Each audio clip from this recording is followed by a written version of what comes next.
A igreja pode se assentar.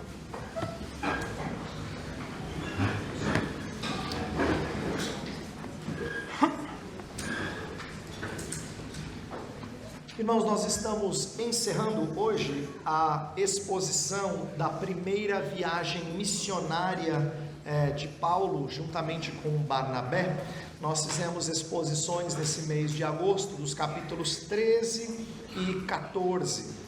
E hoje eu quero falar especificamente sobre a perseverança na missão. Esse é o título da mensagem, perseverança na missão. Abra a sua Bíblia no capítulo 14, nós vamos ler versos 19 a 28. No domingo passado, o seminarista Bruno expôs os primeiros 18 versos do capítulo 14 e trabalhou os desafios, ao mesmo tempo que o testemunho vibrante de Paulo e Barnabé em Icônio e Listra. E aí ele terminou a passagem quando não tinha acabado tudo tudo que aconteceu em Listra. Então nós vamos retomar a leitura da Escritura a partir do finalzinho da história e do período de Paulo nessa cidade de Listra. E deixa eu explicar porque, antes de ler a mensagem, por que eu quero falar sobre perseverança na missão. É porque, como um presbiteriano que nasceu nesta igreja e ouviu muitas vezes sobre missão, e você mesmo não sendo alguém de berço presbiteriano, tendo ouvido no seu tempo de igreja evangélica sobre o dever de fazermos a missão, a verdade é que nós perdemos o ânimo com muita facilidade, nós desanimamos muito rápido. Todas as vezes que a gente ouve, pode ser que no primeiro momento nós sejamos animados, como quem ouviu que precisa fazer exercício, começa de novo a fazer exercício, mas dura poucas semanas. Ou de novo que precisa fazer uma dieta e começa uma dieta, mas dura poucos dias. Nós nos sentimos falhos em perseverar na missão também. E eu acho que uma das razões pelas quais a gente perde esta perseverança é porque a gente se aloja, a gente cria raízes. A gente esquece que nesse mundo nós somos peregrinos e de que por causa do reino, por vezes a gente tem que sair daqui e ir para lá. Então os irmãos da congregação lembram, e alguns de olhos estatelados, quando eu cheguei para eles e falei assim: vamos sair? No bom sentido da palavra. Vamos começar de novo? É desafiador isso, porque a gente fica tão habituado a ficar com as raízes em determinado local, que a reação nossa primeira não é de alegria. Normalmente a gente finca o nosso pé num lugar e a gente quer ficar lá. Mas com o passar do tempo, é possível a gente novamente criar raízes e esquecer de que nós somos peregrinos. Isso aconteceu com personagens ao longo da história bíblica. Um dos mais marcantes para mim é Ló. Ló foi morar em Sodoma e, embora ele fosse acusado de ser um estrangeiro, ele teve dificuldades de sair da cidade, mesmo quando o Senhor ordenou ele e sua família fazê-lo. Por quê? Porque a gente se aloja, a gente cria raízes, e é difícil nós vivermos como peregrinos. Então, eu quero ler a passagem de Atos capítulo 14, versos 19 a 28, e depois nós faremos a exposição desta porção. Diz assim a palavra de Deus: Sobrevieram, porém, judeus de Antioquia e Icônio, e instigando as multidões e apedrejando a Paulo, arrastaram-no para fora da cidade, dando-o por morto. Rodeando, porém, os discípulos, levantou-se e entrou na cidade. No dia seguinte partiu com Barnabé para Derbe. E tendo anunciado o evangelho naquela cidade, feitos muitos discípulos, voltaram para Listra, e Icônio e Antioquia, fortalecendo a alma dos discípulos, exortando-os a permanecer firmes na fé, e mostrando que através de muitas tribulações nos importa entrar no reino de Deus. E promovendo-lhes em cada igreja a eleição de presbíteros, depois de orar com jejuns, os encomendaram ao Senhor em quem haviam crido. Atravessando a Pisídia, dirigiram-se a Panfilha, e tendo anunciado a palavra em Perge, desceram a Atália, e dali navegaram para Antioquia, onde tinham sido recomendados à graça de Deus, para a obra que haviam já cumprido. Ali chegados, reunida a igreja, relataram quantas coisas fizera Deus com eles e como abrira aos gentios a porta da fé, e permaneceram não pouco tempo com os discípulos. Irmãos, eu quero nesta manhã falar sobre a perseverança na missão com 3 partes, com 3 aspectos, tá? Primeiro eu quero mostrar como o cristão consciente da missão, ele é surpreendentemente focado. Vou repetir, o cristão consciente da missão é surpreendentemente focado. A gente vai ver isso na vida de Paulo e também de Barnabé, mas mais impressionantemente na vida de Paulo neste episódio. Depois, o que eu quero dizer, deixa eu explicar aqui o que eu quero dizer para esse primeiro ponto. A ideia de que quando a gente sabe o que a gente tem que fazer, quando a gente mantém isso muito vívido, muito ciente, a gente continua o movimento de avanço do reino, mesmo quando as pessoas dizem, cuidado, pode ser perigoso, tem certeza? Olha, vai voltar atrás, hein? Mesmo assim, quem está consciente da missão é surpreendentemente focado. Segundo lugar, eu quero mostrar como o cristão consciente da missão, ele compreende a abrangência do discipulado. Isto é, formar pessoas, formar igrejas envolve um trabalho grande, extenso, bastante moroso, por vezes duro, mas necessário, contínuo investimento e disposição a fazer esse trabalho. Então é preciso de sabedoria de Deus para encarar desafios tão abrangentes do trabalho em cada cidade.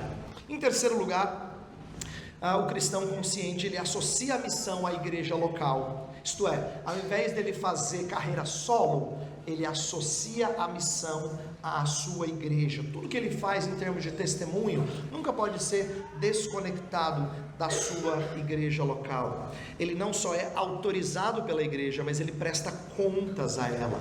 Ele valoriza o vínculo eclesiástico. E a gente vai ver isso na vida de Paulo e Barnabé. Então o primeiro ponto é que o cristão consciente da missão é surpreendentemente focado.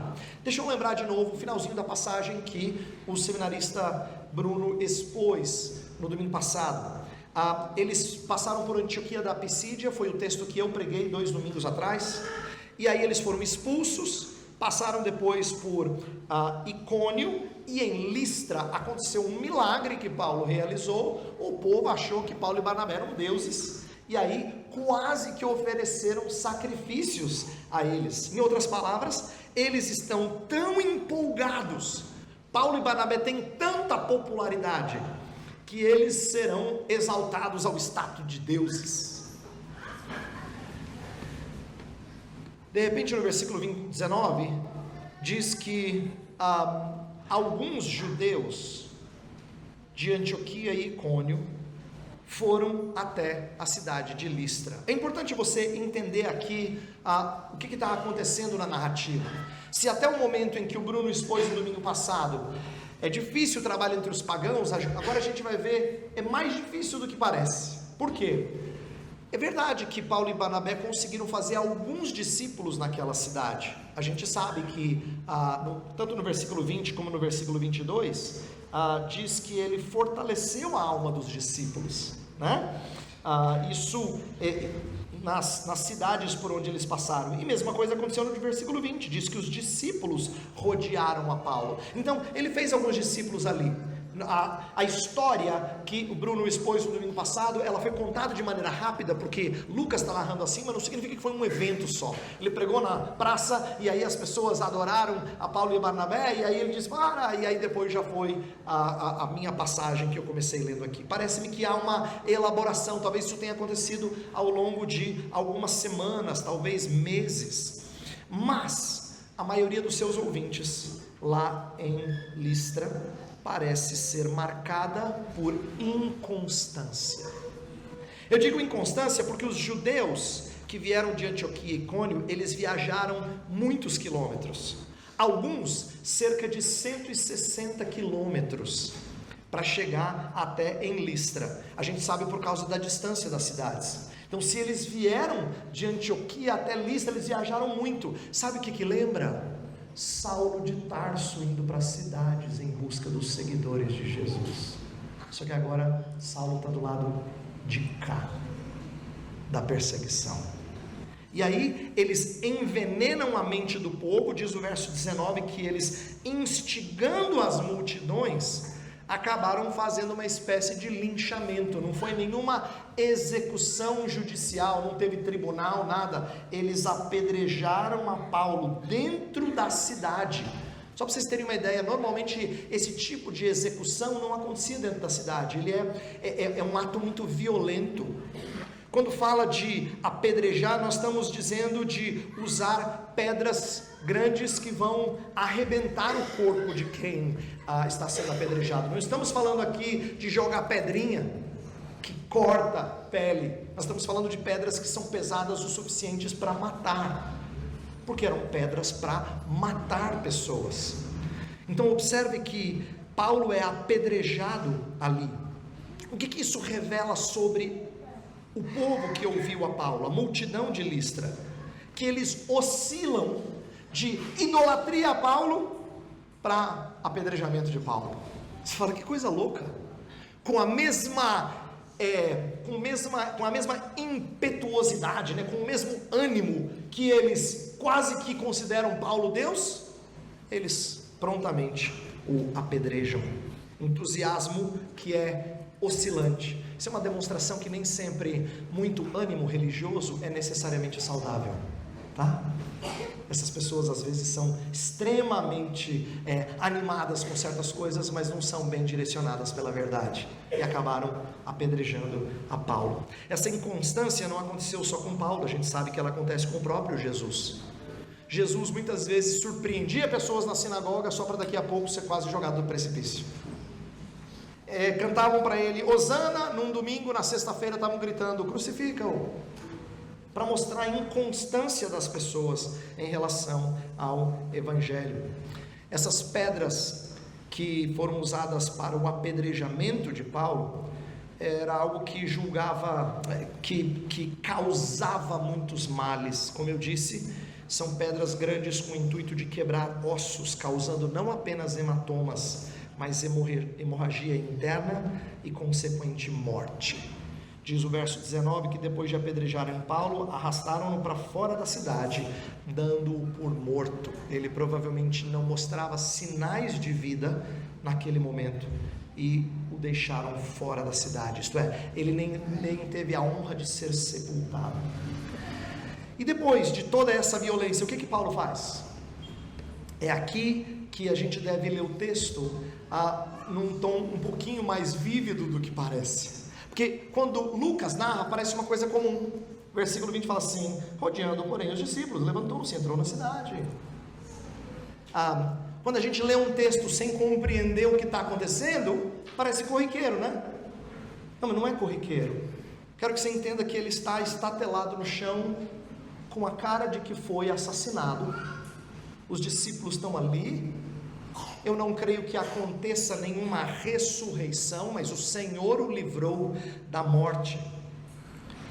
E o que impressiona nesse texto é que o que Lucas escreve como se fosse trivial, na verdade é uma demonstração da persistência do apóstolo. Se nós estivéssemos lá, como outros amigos fizeram numa outra ocasião do livro de Atos, a gente diria para Paulo assim: Paulo, cara, ficar hospitalizado, pagar uma boa hospedaria, vamos cuidar das suas feridas, recupera aí, dá um tempinho, uns 2 meses, 3 meses, a gente traz o café da manhã e o almoço para você aqui, não vai precisar cozinhar. A gente faria de tudo para ele ser livrado de algo parecido novamente. Para que você não pense que Paulo é uma pessoa sem medo ou uma espécie de super-herói, essa experiência o marcou profundamente. Abra sua Bíblia em 2 Timóteo capítulo 3. Estou dizendo isso, sabe por quê? Quando eu desafio você, quando você é desafiado por alguém, você fala assim: mas eu não sou Paulo. Como se Paulo fosse impassível, né? Sem sentimentos, sem sentir a dor e os efeitos, nada disso. 2 Timóteo capítulo 3, versos 10 e 11, dizem assim, olha só, 2 Timóteo 3, versos 10 e 11. Tu, porém, tens seguido de perto o meu ensino, procedimento, propósito, fé, longanimidade, amor, perseverança, as minhas perseguições e os meus sofrimentos, quais me aconteceram em Antioquia, Icônio e Listra, onde ele está. Que variadas perseguições tenho suportado, de todas, entretanto, me livrou o Senhor. Paulo não fala muito sobre si. São raros os momentos. Tem um momento lá em 2 Coríntios, que ele lista os seus sofrimentos e diz: uma vez apedrejado, essa história. E tem aqui em 2 Timóteo, que mostra que isso o marcou. Ele vai lembrar desse sofrimento bastante tempo. Quando ele escreveu essa carta, ele está quase no final da vida. Ele fez 3 viagens missionárias, teve muita oposição. Qual é que ele cita? Essa primeira. Mas ele não lembra dessa viagem apenas pelo sofrimento. Ele lembra essa viagem porque o sofrimento não foi mortal. Isso é, Paulo não está lembrando disso. Eu não quero que você tenha a impressão que Paulo está lembrando disso como quem diz assim: eu sofri, viu? Você sofreu? É que você não sabe que eu sofri. Parece hipocondríaco quando acha que tem uma doença maior que a sua, sabe? Fala assim: é que você não sabe o que eu sofro, né?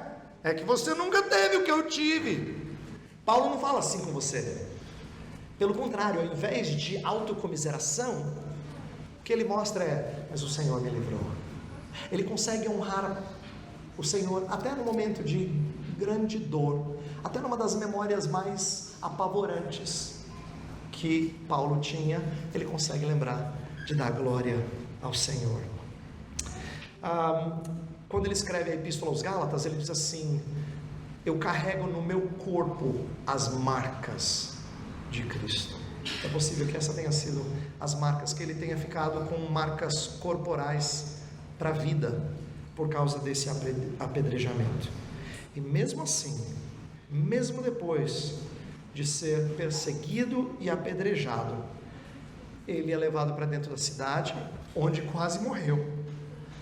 É provavelmente cuidado pelos seus discípulos, pelos seus irmãos, amigos, e no dia seguinte ele faz uma viagem de 96 quilômetros a pé.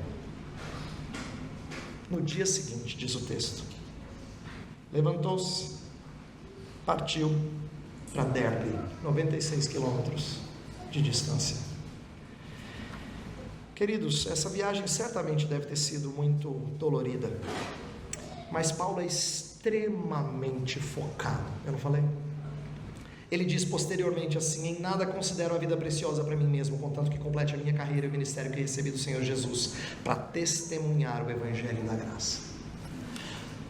O que eu estou encorajando vocês com essa história, que é muito impactante, é que Lucas escreve de um jeito que ele não elabora muito, mas é impressionante que ele tenha sido apedrejado e quase morto num dia, e no outro dia continuasse a missão como se nada tivesse acontecido.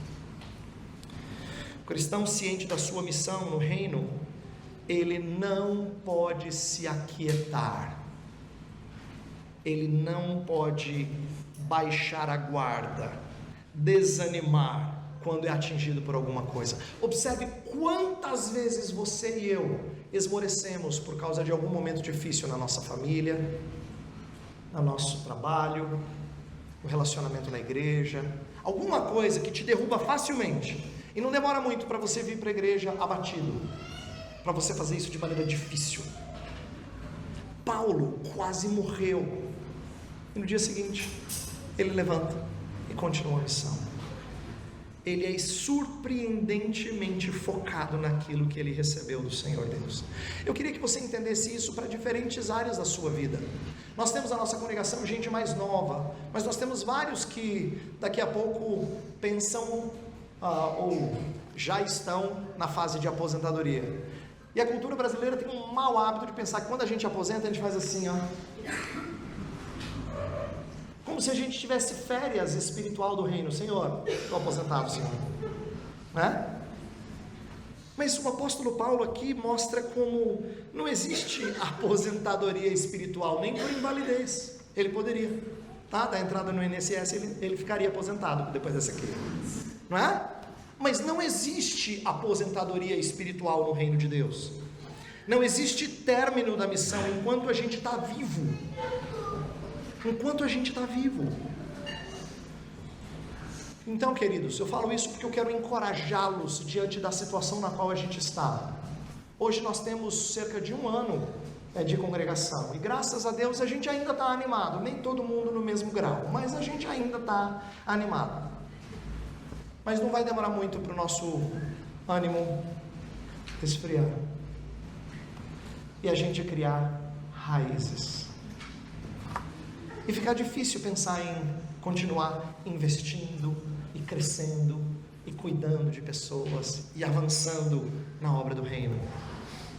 Nós somos gente que gosta de se aquietar, a grande maioria de nós é assim, e não gosta da mudança, não gosta do desafio, gosta daquilo que traz segurança, estabilidade.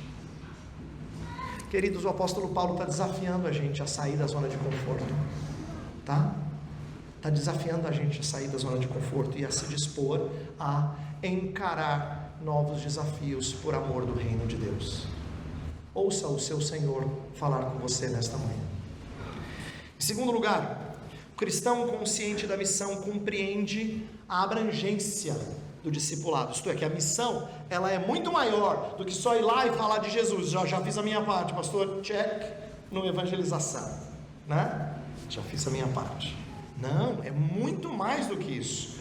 A continuidade da história mostra que Paulo e Barnabé seguem para Derbe. No versículo 21 diz que, tendo anunciado o evangelho naquela cidade, feito muitos discípulos. Então quer dizer, foi uma cidade na qual Lucas não diz muita coisa, só isso que ele diz. Chegaram em Derbe, pregaram o evangelho, fizeram muitos discípulos, e depois vai continuar a viagem deles. Essa história descrita de maneira breve, mas com muito sucesso, seria o palco perfeito para Paulo e Barnabé darem uma parada. Ele tinha acabado de ser apedrejado, quase morto na cidade anterior. Não era um lugar bom aqui para fazer assim, ó, esse aqui eu vou ficar. Era, cara, era muito bom. Eu teria dito para Paulo, sossega aqui em Derbe, os caras te amam. Não existe nenhum registro de perseguição lá. Inclusive, naquele texto de Timóteo que eu li com vocês, fala das perseguições onde? Em Antioquia, Icônio e Listra, não fala Derbe. Provavelmente foi um lugar mais tranquilo, em que ele não teve muita oposição. A gente sabe que até missionário saiu de lá. Tem um tal de Gaio que acompanha Paulo nas suas viagens missionárias posteriormente. Então, nenhuma menção de oposição judaica. Muitos discípulos, até missionários. Você fala, bênção, cara. É aqui que você vai fincar pé. É aqui que você vai criar raízes. Nada disso. O versículo nem termina, ele já está em outras 3 cidades. Olha como a coisa anda rápido em Atos. Por isso que eu quero que você entenda, quando você faz a sua leitura devocional, como é que você tem que ler esse texto. Se você ler rapidinho, não deu para perceber, ele passou vários quilômetros em um verso. Verso 21, e tendo anunciado o evangelho naquela cidade, feito muitos discípulos, voltaram para Listra, Icônio e Antioquia. Você fala, uau, acabou. Sim, voltou rapidinho, todo o trecho que ele tinha passado antes. E lembra, essas cidades por onde ele passou, em direção reversa, Listra, Icônio e Antioquia, foram lugares onde eles foram expulsos. Aí, em vez de ficar onde está bom, para onde eles voltam? Para o lugar onde eles foram expulsos. Mas por quê? Porque tinha discípulo lá. Tinha discípulo de quem eles tinham que cuidar. A saúde das novas igrejas era mais importante do que a segurança pessoal deles. Por isso que eles voltam, mesmo sendo perigoso. E eles vão para fortalecer os irmãos. Olha o versículo 22. Fortalecendo a alma dos discípulos, exortando-os a permanecer firmes na fé, e mostrando que através de muitas tribulações nos importa entrar no reino de Deus. É muito interessante que isso tenha sido ensinado aqui. Paulo acabou de ser apedrejado, né, na cidade de Listra, foi Derbe, trabalhou lá, nós não sabemos quanto tempo, só tem poucas palavras, né, no texto. Fez discípulos e foi fortalecer nas cidades onde eles haviam sido perseguidos, de que participar da obra do reino é assim, é muitas vezes assumir a identidade de malquisto, é ser uma pessoa que nem sempre é tratada com carinho. Agora, presta atenção em como isso é importante. Nós somos a geração que é muito preocupada com sentimentos. As pessoas não me querem lá. É possível que a razão mais comum de mudanças de igrejas seja a razão relacional. As pessoas não me aceitam lá, elas não me querem, elas não me valorizam, eu não me encaixei, elas não se importam comigo. E aí o que o apóstolo está ensinando? Primeiro, ele está fortalecendo a permanecer firmes na fé. Essa fé não é a sua confiança pessoal, essa fé provavelmente é firmes na verdade, é a fé no sentido aquilo em que eu creio, e é isso que vai dar gás para eles continuarem entendendo que através de muitas tribulações nos importa entrar no reino de Deus. É isso que eu quero que você entenda. Se eu digo para você, fique firme na fé, e eu estou falando da sua confiança, uma hora ela vai esmorecer. Mas a gente tem que ser enchido da Escritura e amar Deus e a verdade de Deus através da Escritura, porque só assim a gente suporta tribulações. Do contrário, você e os seus sentimentos não vão aguentar. Não vão aguentar. E a gente percebe aqui um apóstolo desejoso de treinar os seus discípulos. Ele sabia que as pessoas seriam influenciadas por outros, então ele tinha que cuidar deles. Discipular é cansativo, discipular é abrangente. Jesus disse assim: fazei discípulos de todas as nações, ensinando-os a guardar todas as coisas que eu vos tenho dito. É muita coisa,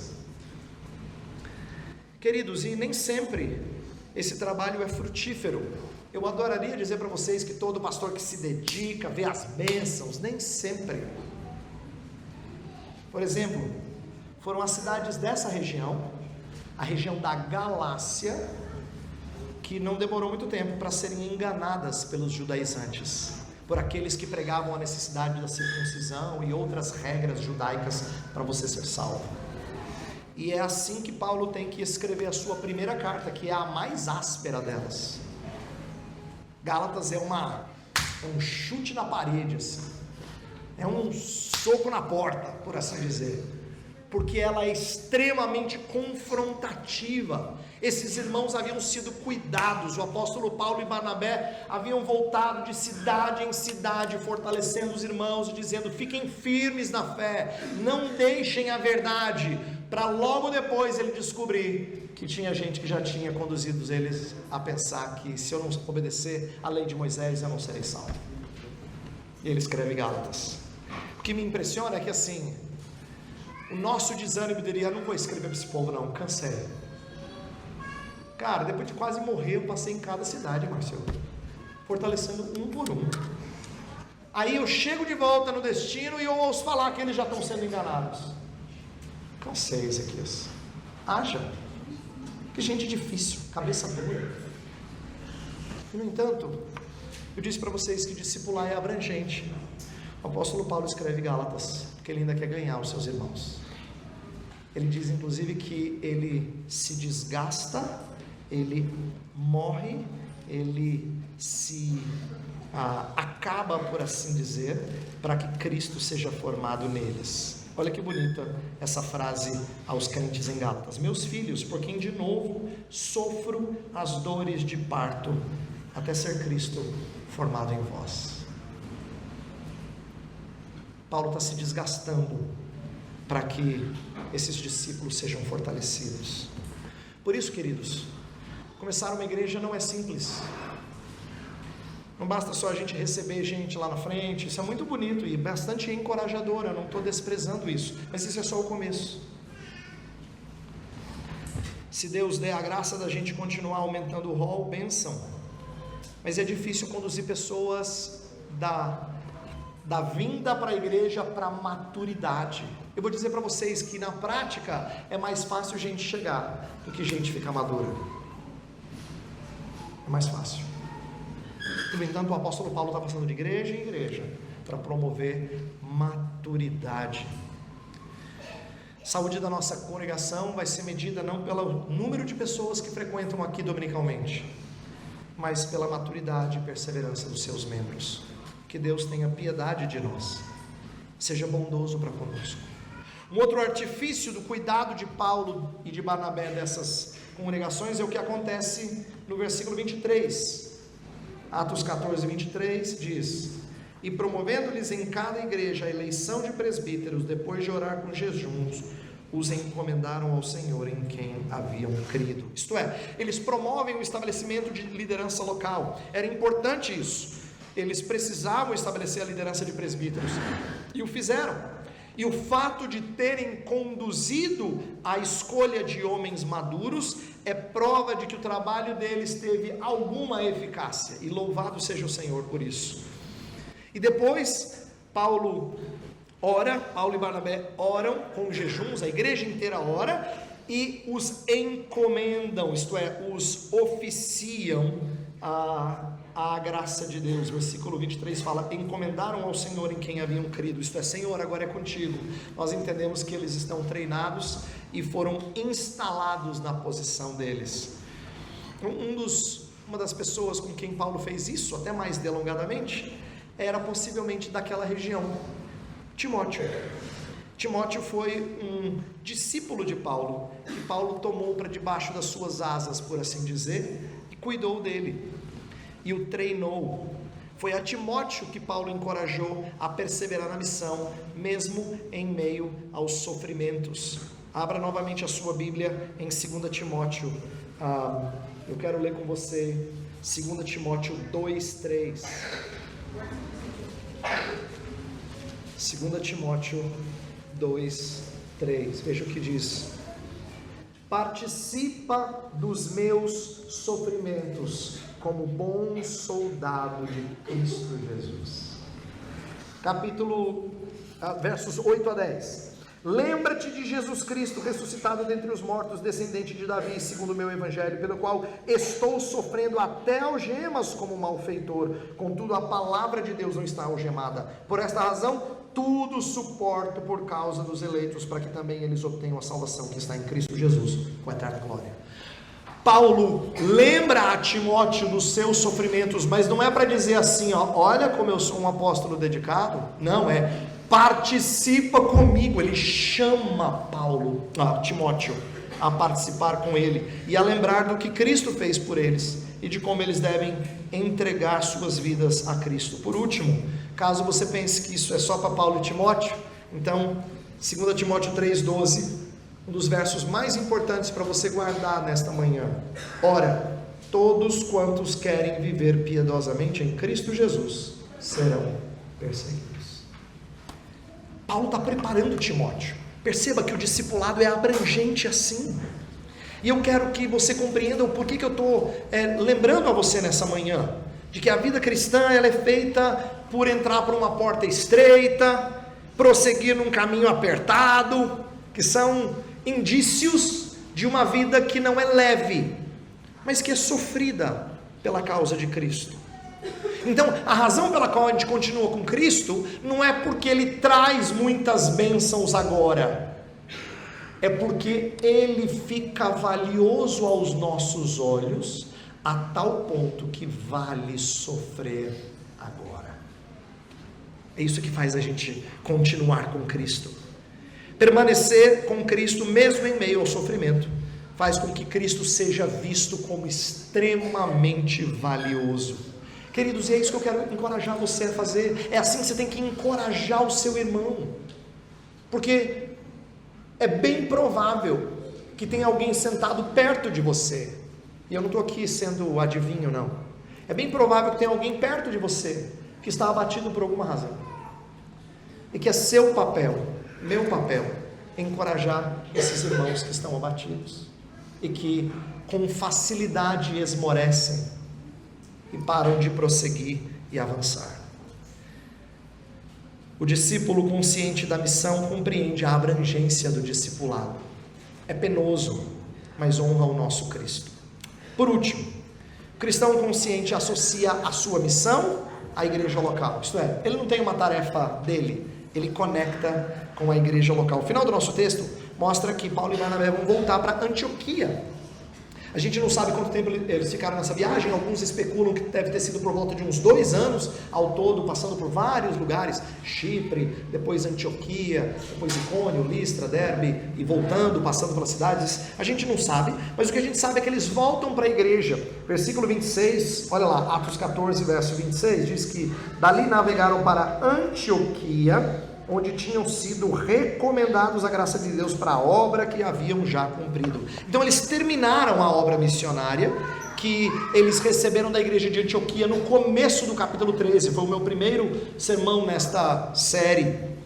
A igreja de Antioquia, ela tinha mais do que apenas interesse na história missionária desses homens, ela tinha uma responsabilidade e participação no serviço missionário. Então eles voltam para prestar contas à igreja enviadora.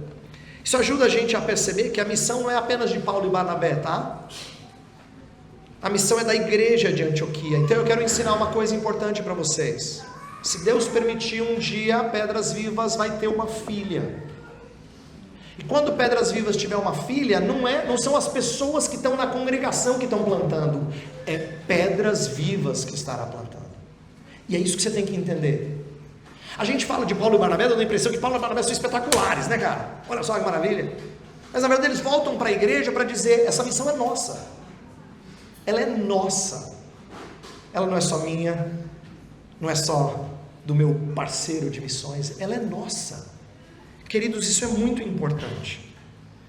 Paulo e Barnabé relataram que eles haviam cumprido a missão que eles receberam da igreja, porque essa era uma tarefa da igreja de Antioquia. E o texto diz que lá eles ficaram um bom tempo, verso 27, ali chegados, reunidos à igreja, relataram quantas coisas fizera Deus com eles, e como abriram aos gentios a porta da fé, e permaneceram não pouco tempo com os discípulos. Observe que ali eles estão relatando tudo que Deus fez, provavelmente relatando tanto os momentos de crença, quanto os momentos de perseguição.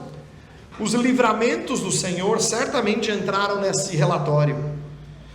Mas não foi uma mera prestação de contas, tá? É isso que eu quero que você entenda. Não foi uma mera prestação de contas. Foi mais do que isso. Foi um relato alegre dos grandes feitos de Deus e como os utilizaram. É isso que eu quero que você entenda. Prestação de contas é frio, é o que você faz na empresa quando você tem um superior. Isso aqui não. Isso aqui leva todos a louvarem o Senhor. Que tem a ver com, olha que porta que o Senhor nos abriu entre os gentios. Tem a ver com despertar todo mundo para o louvor. Enquanto algumas passagens por cidade são relatadas rapidamente, aqui Lucas diz que em Antioquia eles ficaram muito tempo. E ficaram o quê? Ficaram encorajando a igreja. Para você entender que Paulo não é só um cara que gosta de viajar. Paulo, embora ele fez viagens missionárias, ele sabe servir a igreja local, e ele ficou um bom tempo aqui. O verso 28 diz: não pouco tempo com os discípulos. Então, essa passagem termina dizendo que quando missionários saem e voltam, eles voltam para dizer: gente, a missão é nossa, eu estou lá, mas na verdade somos nós que estamos lá, através da minha presença, a missão é nossa. Quando missionários falam assim, não entenda isso como sendo só força de expressão, ou te incluir para fazer você se sentir menos mal, tá? Porque você está aqui em Santo André, no conforto da sua casa, você não foi lá para um país difícil. Não é isso.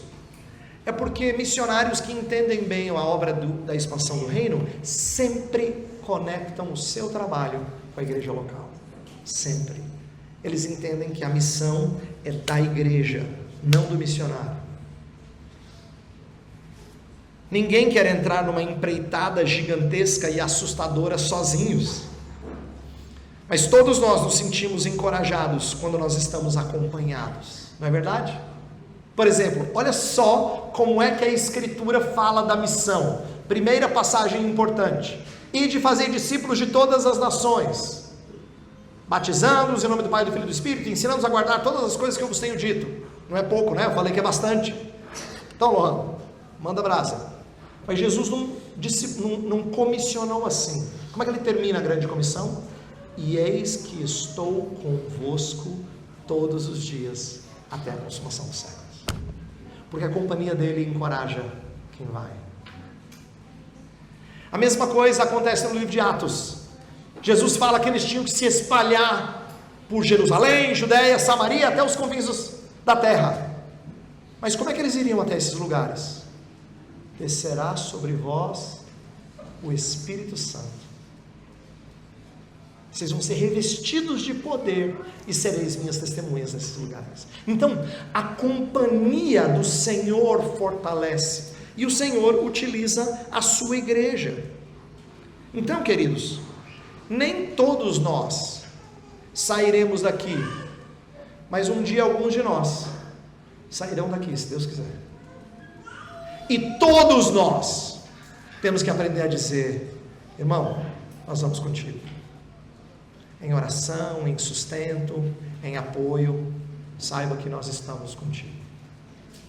Esse é um amor pelo reino, mais do que pelo meu lugar de conforto. Guarde isso, ore por isso. Creio que a gente tem que aprender com o apóstolo Paulo como pensar no avanço do reino de Deus. Vamos orar? Senhor, há tantas coisas para nós aprendermos nesta manhã. Esta passagem, ela traz muitos encorajamentos, alguns exemplos impressionantes de quem continuou, mesmo machucado, como foi o apóstolo Paulo, de quem enfrentou perigos voltando às cidades onde haviam sido perseguidos. E essas coisas nos parecem impossíveis, mas nós somos chamados para ser o teu povo, para ir para os lugares mais inconvenientes para nós, a fim de que os teus escolhidos sejam alcançados. Então, dá-nos ciência disso, abre o nosso coração para essa possibilidade, e ensina-nos a sempre amarmos e acompanharmos o avanço do reino. Que nós enxerguemos isso como expressão do nosso amor por Ti, de quem quer ver o Teu nome espalhado pela face da terra. Senhor, abençoa esta congregação, que em breve, com a Tua graça, será organizada. Mas pedimos que o Senhor nos prepare para continuarmos avançando, crescendo e amadurecendo como discípulos de Cristo Jesus. Nós pedimos essas coisas no nome santo de Jesus. Amém.